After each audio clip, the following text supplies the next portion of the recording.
Алып кеш ойыншығымды. Бол, тым жақсы ойнап жатыр едік қой. Соныңда Мали, мына ойыншық машинаны бізден қызғанып отырсың ба? Алып келші дедім, мен сендермен ойнағым келмейді. Бер десем береміз ғой, не болды сонша?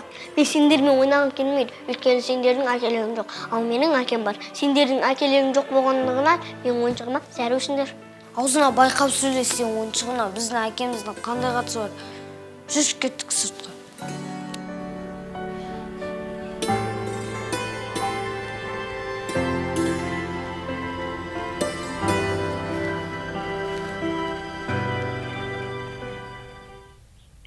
Бүгін жұмысқа шығасың ба? Я шығам, сен ше? Жоқ, тіпті сабаққа да бармайын. Не болып қалды? Қатал апайдың сабағы ма бүгін? Жоқ, Қатал апайдың сабағы болса, бармай қалатын. Кішкене бала емес шығармын. Енді не болып қалды? Мама что-то ауырып тұр, соны уайымдап тұрғаным. Ой, сен осы ылғи маманы ойлай бересің. Кішкентай бала секілді көр. Не болып ауырса 103 деген номерге звондаса болды ғой? Сен мамаға өте салқын қарайсың. Үйтіп қарамасайшы, әкеміз қайтыс болғалы көз жасы тиылмады. Бұған айттың не, айтпадың. Құлағына да қыстырмайды ғой.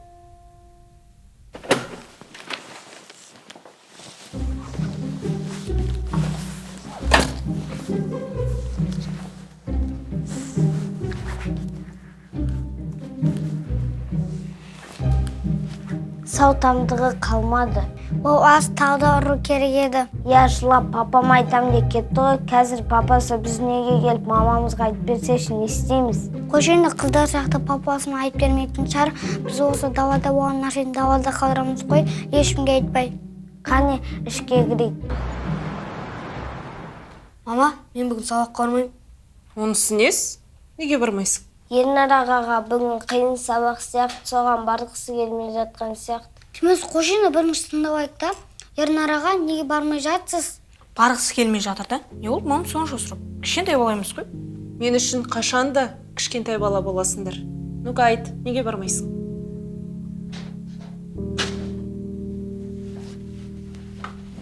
Саламатсыз ба? Сәлеметсіз бе? Негізінен балаларыңыздың тәрбиесіне қарайсыз ба сіз? Не болып қалды? Неге сонша ашуланып тұрсыз?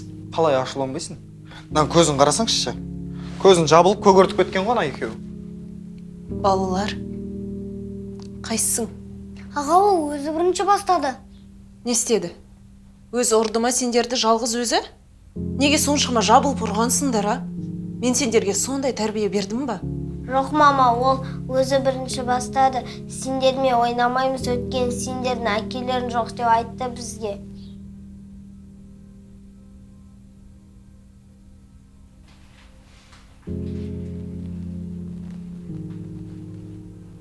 Сіздіңше осы дұрыс па? Өзіңіз білесіз, балалардың әкесінің өмірден өткеніне ұзақ та болмады. Әрине ол балаларға ауыр тиеді. Енді бала ғой енді. Ойын арасында сөйтіп айтып қалған шығар.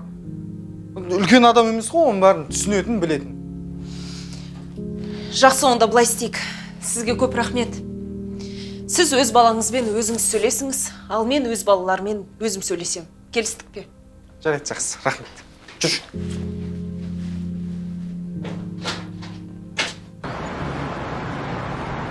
Негіз дұрыс жасадыңдар. Тағы да ұрып тастауларың керек еді. Шындарыңды айтыңдаршы, солай айтқан соң ұрдыңдар ма? Әлде басқа нәрсеге төбелесіп қалдыңдар ма? Я, аға, солай деді. Я, онымен қоймен қаттай қалады. Бүкіл doğru естеді біздің әкеміздің жоқ екен. Біздің әкеміздің жоқтығы ұят па? Бұл ешқандай ұят емес, тағдырдың жазғаны. Я, егер де сендерге біреу келіп, сендердің әкелері жоқ деп мазақтайтын болса, Ернар екеуміз-ақ сазайларын береміз. Я, әкежан дұрыс айтады. Ешкімнің қақысы жоқ сендерге бұлай айтуы. Болды енді, тезірек жүрейік, мектептен кешігеміз. Ернар, мамаға жақсылап қарайсың ғой. Неге мені тастап кеттің, а?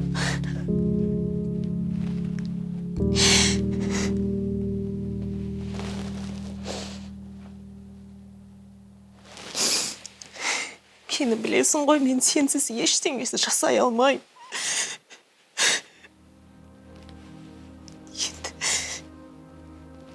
Енді мен не істеймін?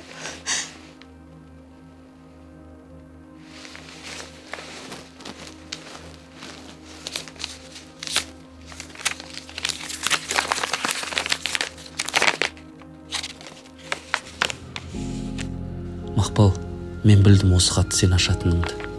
Кешірші мен. Ауруымды жасырғаным үшін. Сен уайымдамасын дедім. Онсыз да уайымшыл адамсың ғой. Менің ауырып жүргенімді білсең, одан қатты уайымға салынып кетеді деп ойладым. Одан қоса өзім сенің алдыңда әлсіз етіп көрсеткім келмеді. Мен емделіп көрдім, Мақпал.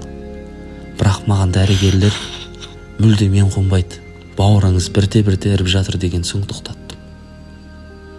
Бұл да маған ауыр тиді. Соны ойлап түнде көз іле алмайтын едім. Мақпал, балалар саған аманат. Білем, араларында мінезі қиын тентектеулер де бар. Бірақ сенің қолыңнан барлығы келеді. Оларға жақсы тәрбие бер. Мен сендерді жақсы көрем. Сосын дүкендегі апаймен алдын ала келісіп қойдым. 1 жылдық етті үздіксіз алып отырсаңдар болады. Қарыздарымызды да жауып тастадым. Оның барлығын уайымдама. Мен сені жақсы көрем, Мақпал. Мені кешір.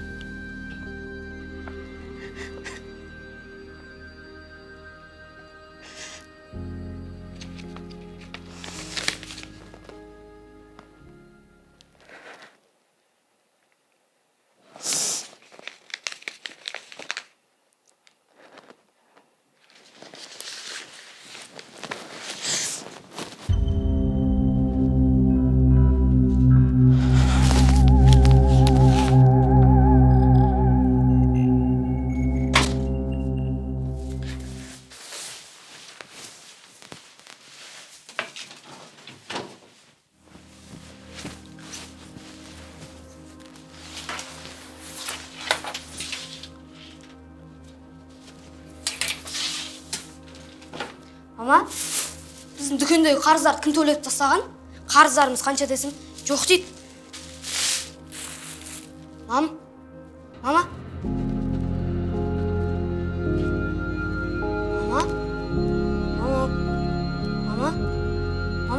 Мама, не болды сізге, мама? Көзіңізді ашыңызшы, мам.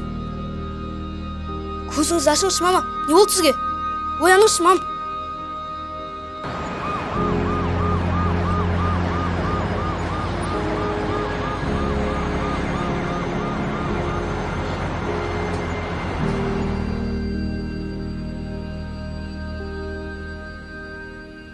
Әкежан аға тағы да хабарласып көрші, енді телефонды көтеретін шығар.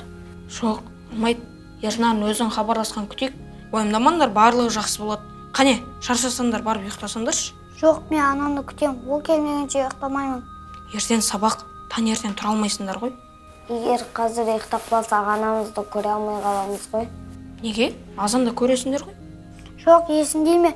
Әкеміз тура осылай ауырып қалған кезде бізді ұйықтатып қойып едіңдер. Сол кей әкемізді көрмедік. Я қазір ұйықтап қалсақ, анамызды көре алмай қаламыз ғой. Жарайды, онда күтіңдер.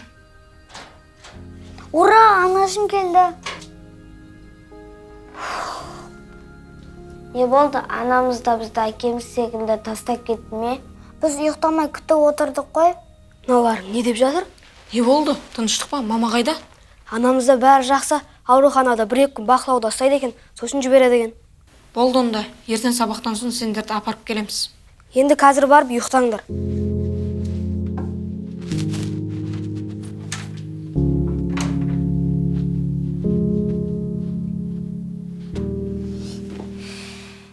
Ұйықтады ма? Иә. Екеуі екі жақтан неше түрлі сұрақтар қойып, миды ашытып жіберді. Біз ұйықтамай отырдық қой. Сонда да біз тастап кетті дейсің, не сөз? Есіңде ме? Папа ауырып больницаға кеткенде екеуіне ертең келеді, ұйықтаңдар деп айтып едік қой. Иә? Содан екеуі ұйықтамаймыз. Ұйықтасақ та анамыз да бізді мәңгілікке тастап кетеді деп ойлап жүр. Маманың жағдайы қалай екен? Жақсы, бірақ тез арада операция жасау керек екен. Талып қала беретін содан. Енді оны қашан жасайды? Тезірек жасап бер деп айтпадың ба? Әкежан, мына заманда саған кім тегін операция жасап береді? Операция жасағаннан кейін оның диеталық тағамдары керек, оған күтім керек. Қысқасы мектепке бармай жұмыс жасау қажет деп айтсай. Иә, солай. Осындай бір нәрсе болатынын өзімде біліп едім. Мамамыз да әкеміз секілді аспанға ұшып кете ме? Әкемді сағындым. Ол болғанда біз олай уайымдамайтын едік. Мен де сағындым. Неге бізді әкем тастап кетті? Негізі үйдегілер кішкентай деп жастыра береді. Әкеміз ұзақ уақыт ауырды. Мен оны білемін, бірақ маған әкем айтқан, оны ешкімге айтпа деп. Неге дер кезінде айтпағансың? Енді барлығы кеш болғанда айтып атсың. Маған әкем айтқан, нағыз жігіттер сөз бергесін, оны бұзбайды деп.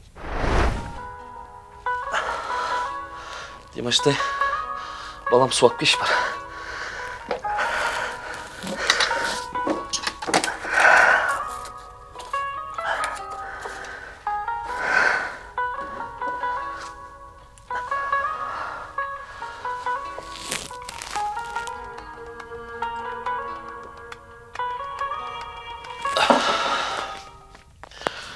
Папа, сізге не болды, неге бірден ауырып қалдыңыз? Балам, бәрі жақсы, уайымдама. Папа, мүмкін неге укол сағатында шақырармыз, сізге укол сағат, сіз жазылып кетесіз. Балам, олардың уколдары әсер етсе жақсы ғой. Әкеңе олардың уколдары әсер етпейді. Неге сізге уколдар әсер етпейме? Сізді емдейтіндер қайда, іздеп табайықшы. Жаным, балам. Сен нағыз жігітсің ғой, Әрине нағыз жігітпен не болды? Димаштай, мен саған онда жігітше бір құпия айтам. Бірақ ешкімге айтпа. Бір күні мен сендерді тастап кетуім мүмкін. Бірақ алысқа кетпеймін.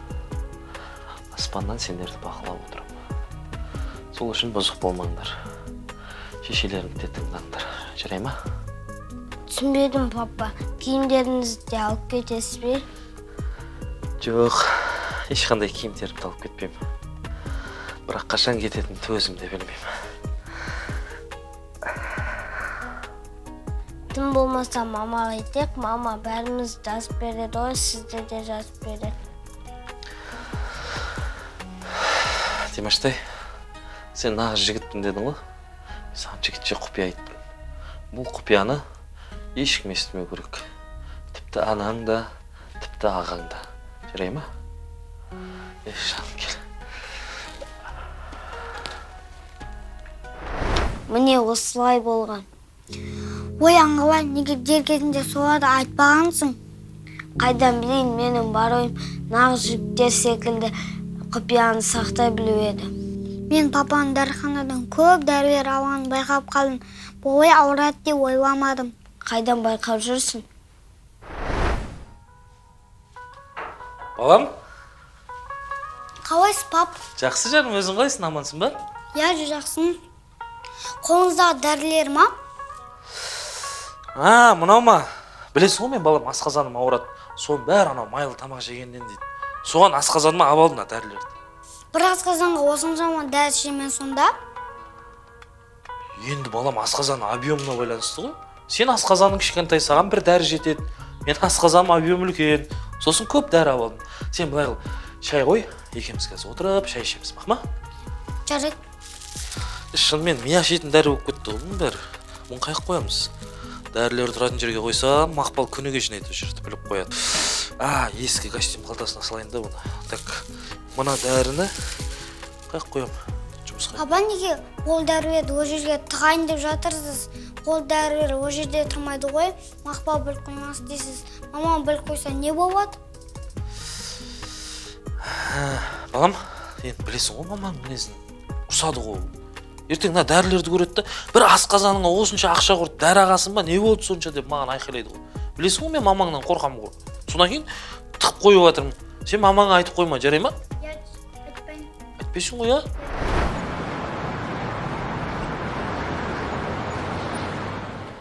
Таң азанмен асханада жүрсің, тасылады. Ұйықтап жатқан едім ғой, ұйқым бұздың ғой. Ойнап жүрмін ба? Мамаға тамақ апарайын деп жүрмін. Больницада тамақ бермейді ма не? Больницаның тамағы біздің ештеңеде болмайды ғой. Онда мен бүгін сабаққа бармай, кафеге жұмысқа кеттім. Сәлден соң мен де барам ғой. Онда мен ана екеуін тұрғызайын, мамаң көргісі келіп жүреді ғой, барып көріп қайтсын. Тұрғызып киіндіре берші.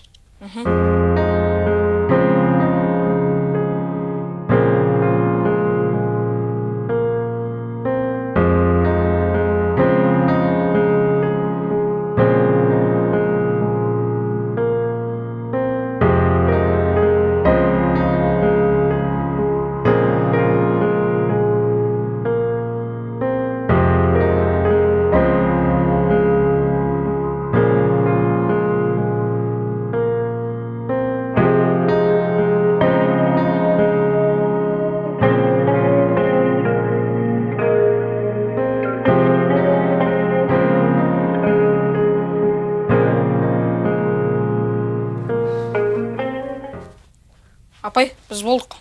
Иә, барлығын жинадық. Қайтайын деп жатырмыз. Ештеңе алып кетіп бара жатқан жоқсыңдар ма? Күзеттегі ағайларына сумкаларын тексерте салыңдар, иә? Шығарды. Ернар, онда, мына сенің ақшаң. Апай, мына жерде екім кем ғой? Ешқандай да кем емес. Сен бүгін өзің нешеде сындырдың? Апай, оның барлығын кейін ұстап қалсаңыз болмайды ма? Бізге қазір ақша қатты қажет болып тұр еді. Ақша кімге қажет емес? Қызықсыңдар сендер, иә? Әкежан, мынау сенікі. Апай, мына жерде де кем ғой. Иә, білем. Сен бүгін кешігіп келдің ғой. Мен алдын ала айтқан болатынмын, кешіксеңдер штраф алып қаламын деп.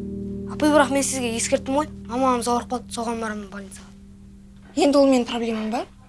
Келесіде сылтау айтатын болғанда ойланатын боласыңдар. Осы ақшаларымды да бағаламайсыңдар ма? 18-ге толмай жатып жұмыс істетіп жатырмын. Барыңдаршы болды.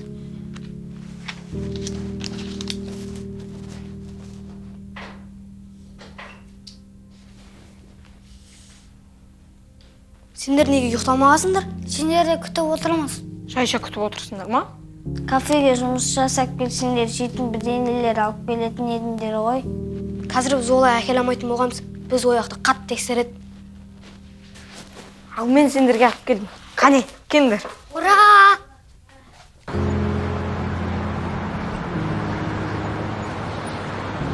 Бағана қалай шықтың? Сумка тексерген кезде байқамадың ма? Аман тапсан істейсің ғой барлығын. Сонда да ана ағайдың байқамайтын жоқ еді ғой. 2 сумка апарып қойған. Осыны салған сумканы жасырып қоямын да, ал ана сумканы тексертем.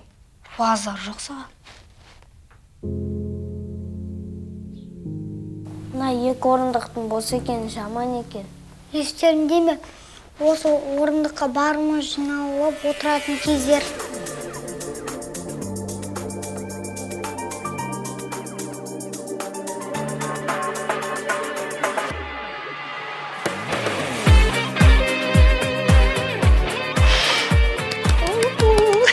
Ал, Мақпалжан, бүгінгі 18 жасың құтты болсын. Рахмет. Қашан дайындалып үлгіргенсіңдер, а? Мақпал, сұрақтарды кейін қоясың. Қазір сен биге шақырсам болады ма? Қойш, бір 20 жастағы жігіт ұқсап. Енді Мақпалжан, сен 18-де болсаң, мен постоянно 20-дамын ғой. Кел. Арнасына қосылғандай ілеге жайып келіп, жарығым-ай, тұман торлап жүзіңе қалғаным-ай, деуші еді ғой жалғыздың жарықылдай, неге таси береді қаным удай, жарығым-ай. Ех, енді керемет кездер екен ғой. Енді бұл сәттер қайталанбайтын өкінішті. Болып, мұная бермеңдер, жігітпіз ғой. Тағдырдың жазғаны осы шығар. Папамызбен ең ыстық кездерді бір есімізге алайықшы. Димаштай, сабағың қалай болып отыр? Сабақтан қалмай жүрсің ба? Сабақтан қалман жарай ма? Қазірден бастап сабағың жақсылап оқы, жақсы көріп оқы, түсініп оқы. Сол кезде сен ертең мықты азамат боласың. Ал егер сен қазір сабағыңа салғырт қарап, жауапкершіліксіз қарасаң, сен мықты азамат боламайсың. Саған мықты азамат болу керек. Ертең семьяңды асырау керек. Сол үшін саған не керек? Бірінші білім керек. Білімің болса, балам, ертең жерде қалмайсың. Сол үшін сабағыңды жақсылап оқып жүр, жарай ма? Балам, жарысың қалай болды? Орын бар ма? Жоқ пап, ұтылып қалдым. Осы жарысқа қатты дайындалып. Соған бола еңсең түсіп тұр ма, балам? Әлі жарыстарың алда ғой сенің. Бұйырса сол жарыстарда ұтасың. Жоқ пап, өз-өзіме жыным шығып тұршы.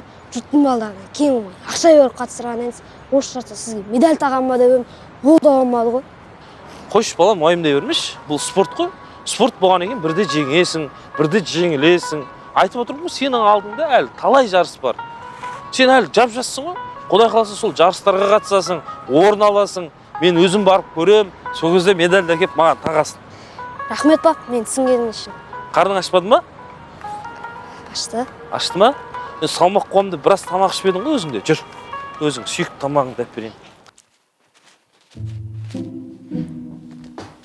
Папа, не ғой? Не ғой? Қалайшы жалпы? Сен тентек болып қалғасың ба? Түннің бір уағында келіп қалай істеген қалай еді? Ой, кешіріңіз.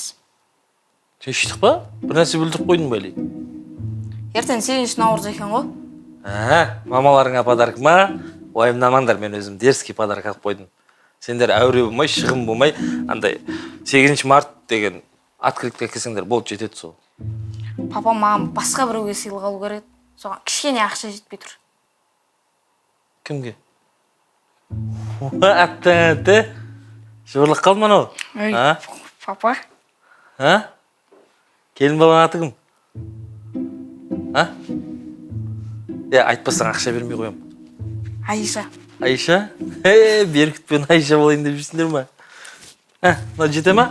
Жетеді. Рахмет, пап.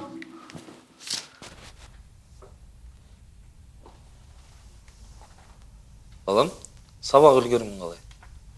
Жақсы. Өтірік айтып отқан жоқсың ба? Жоқ.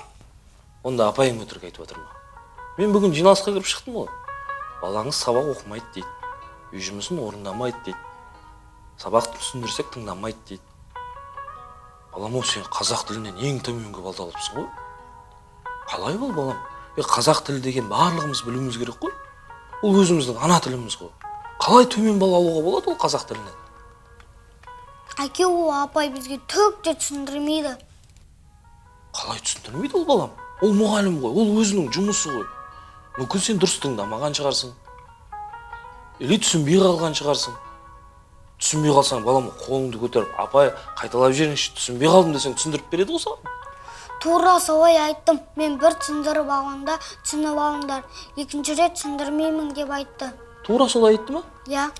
Тоқташы, мен апайыңа хабарласайын, кел, жәрін шығарайын. Қалай өйтіп айтады ол? Жоқ, әке, өтірік айттым. Өзім кінәлімін, үй жұмысын орындап бармадым. Солай ма? Неге бірден шындықты айтпайсың? Балам, сен кік пішкендайсың ғой әлі. Қазірден өтірік айтып атсың. Ертең осылай кете берсең, саған кім сенеді? Ешкім сенбейді саған. Қойшы сол мейірбекті. Айтқан сөздің бәрі өтірік дейді. Өтірікше дейді. Сол саған жақсы ма? Жоқ. Сол үшін, балам, басыңды кесіп алса да шындықты айт. Былай қыласың. Бүгіннен бастап сотка, ноутбук, далаға шығып, ойнау, компьютермен ойнау, бәрін жинастырасың. Сабағыңды жақсылап туралап оқисың. Сабағың қалай жақсы болады, сосын ойнауға шығасың. Сосын сотка берем. Түсіндің ба? Иә. Жақсылап оқы сабағыңды. Қандай ыстық кездер? Енді бұл сәттер қайталанбайтын өкінішті. Әкем сағындым, неге ол бізді тастап кетті? Болды, жылай бермеңдерші. Ер жігіт емессіңдер ме? Я, енді біз мамаға қорған болуымыз керекпіз ғой. Жылай берсек, мамаға ауыр тиеді ғой. Мамаға шын шығатын, оны да сағындым. Бәрі үйде олса, бәрі басқаша. Мамамның тамағын сағындым. Мамаға ең алдымен операция жасау керек. Бұлардан жасырып не қыламыз? Кейін бәрібір біледі ғой. Не істеп жатырсың? Мына ақшалар маман операциясына жете ме? Оны білмеймін, ертең ағаларға барып береміз. Біздің ойнамайтын ойыншықтарымызды сатсақшы. Олар жап-жаңа ғой, тіпті көп ойнаған да жоқпыз. Сатсан сат. Ішінде жарауға келетіндері бар ма? Я, бар. Ертең соларды сатамыз, сосын сенің жинаған ақшаларымен қосып береміз. Сосын сол ақшалар жете ме? Оны білмеймін, ертең ағаларға бересің, ал қазір ұйықтай, ертең сабақ. Бәрібір кейін біледі ғой. Енді біледі ғой деп айта саласың ба? Қош болды. Онсыз да басым қатып жүр, қалай ақша табамыз деп. Біздің жұмыс жасап жүрген ақшамыз мүлдем жетпейді. Ақшамыз да түгел бермейді. Иә, бізге ақша табу керек. Ернар, маманы алтындарын өткізсе қалай? Кейін жұмыс жасап барлығын әперерміз. Мамамызға папамыз алып берген жоқ па? Өз ақшасымен еңбектеніп. Мамамыз ренжісеші? Енді бізде басқа амал жоқ қой. Жарайды. Бірақ бәрібір біздің жасымыз 18-ге толмаған ғой. Көрші Қанатайға айтып көрсекше, өткізген үшін өзіне ақша береміз. Өткенде үйге келіп шу шығарып кеткен жоқ па? Басқа адам жоқ па? Басқа адамдар ауылдағы туысқандар бар, бірақ ауылға барам дегенше біраз күн кетеді ғой. Иә, ол да бар. Иә, мейлінше тез қимылдайық. Операция жасап ортамызға аман есен оралса ғой. Құдай қаласа, барлығы жақсы болады. Мамамызбен аман есен жолығамыз.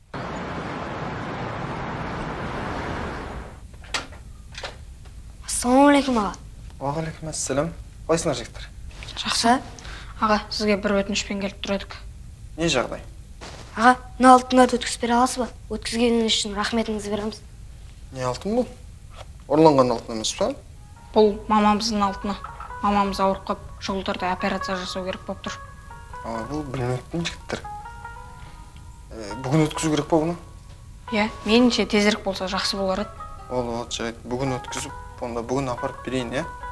Сосын жігіттер алдыңғы жағдай үшін ренжімеңдерші, иә? Енді үйдің кішкентайы ғой. Ерке, өзімді еркелет жіберіппін. Жарайды аға, рахмет сізге. Жарайды, жақсы, жазылып кетсін. Барбек ақшаны қосқанда 3000 болды. Қалайсыңдар? Сабақтарың бітті ме? Я, бүгін Димаш екеуміздің сабақтарымыз бірде бітті. Мына ақшалар мамамыздың операциясына жете ме? Бұл ақшаларды қайдан алыңдар? Сосын сендерге ақша керек деп айтпадық қой. Димаш екеуміздің жинаған ақшаларымыз. Қорықпаңыздар, ешкімне ұрлау olmadı. Я, ондай әдетіміз жоқ. Ойнамайтын ойыншықтарымызды саттық. Бұл ақшаларды өздеріңе қалдырыңдар. Иә, біз ақша таптық. Жақын арада маманды ауруханадан шығарып аламыз. Иә, қазір барайық үйге. Үйге барып тамақ істеу керек. Тамақ істемей қойыңыздар. Димаш екеуміздің жинаған ақшаларымызға жейтін бір нәрсе сатып алайық. Иә, мен бір күшті бір донер сататын жерді білемін, сонда барайықшы.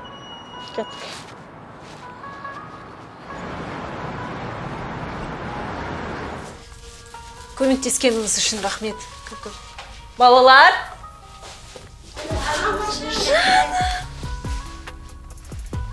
Қалайсыңдар? Жақсымыз. Қалайсың, анашым? Келе ғой. Анашым, жақсы келдіңіз бе? Жақсы келдім, жаным. Қалайсың анашым, денсаулығыңыз қалай? Жақсы ма? Жақсы, шүкір, жаным. Қанат аға, үйге кірсейші. Жоқ, мен үйге қайтайын. Я, кіріңіз, шай ішіңіз. Жоқ, мен үйге бара салайын, иә? Білесіз, келініңіз қызғанады деген. Жақсы, онда. Сосын Ернар, әкежан, 1 минутқа шығып кетіңдерші, иә? Иә, аға.